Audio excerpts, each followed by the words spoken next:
ఏపీలో గృహ నిర్మాణంపై దృష్టి పెట్టింది కూటమి ప్రభుత్వం. ఇప్పటి వరకు వైసీపీ హయాంలో నిర్మాణం మొదలుపెట్టి పెండింగ్లో ఉంచిన ఇళ్లపై ఫోకస్ చేసింది. రాష్ట్ర వ్యాప్తంగా 3 లక్షల వరకు ఇళ్ల నిర్మాణం పూర్తయింది.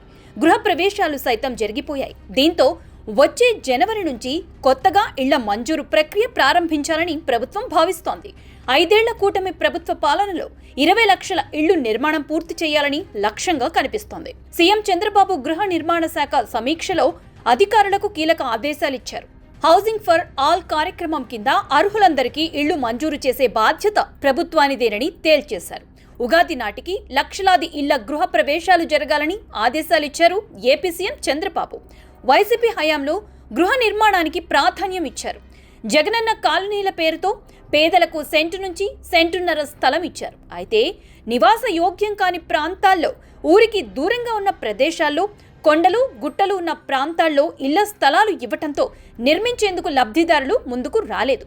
ప్రభుత్వం అధికారుల ద్వారా ఎన్ని రకాల ఒత్తిళ్లు చేసినా లబ్ధిదారులు మాత్రం ఆసక్తి చూపలేదు. అయితే కేంద్ర ప్రభుత్వంతో అనుసంధానమైన నిధులు కావడంతో కొత్త ఇళ్ల మంజూరుకు సంబంధించి కేంద్ర ప్రభుత్వం నుంచి అనుమతులు రాలేదు. దీంతో తెలుగుదేశం ప్రభుత్వం బాధ్యత తీసుకుని వైసీపీ హయాంలో పెండింగ్లో ఉన్న లక్షల ఇళ్ల నిర్మాణం పూర్తి చేసే చర్యలు చేపట్టింది.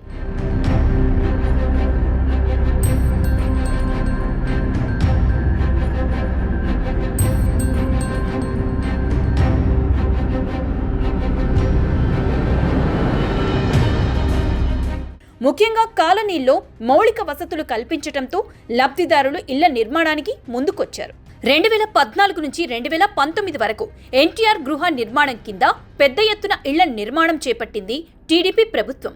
కానీ 2018లో మంజూరైన ఇళ్లకు సంబంధించి బిల్లులు పెండింగ్లో ఉంచింది జగన్ సర్కార్. దాదాపు లక్షలాది ఇళ్లకు సంబంధించి బిల్లులు పెండింగ్లో ఉన్నాయి. అప్పట్లో ప్రభుత్వానికి విన్నపాలు చేసినా స్పందించలేదు. అయితే ఇప్పుడు వాటికి సైతం బిల్లులు చెల్లించేలా ఏర్పాట్లు చేయాలని సీఎం చంద్రబాబు ఆదేశించారు.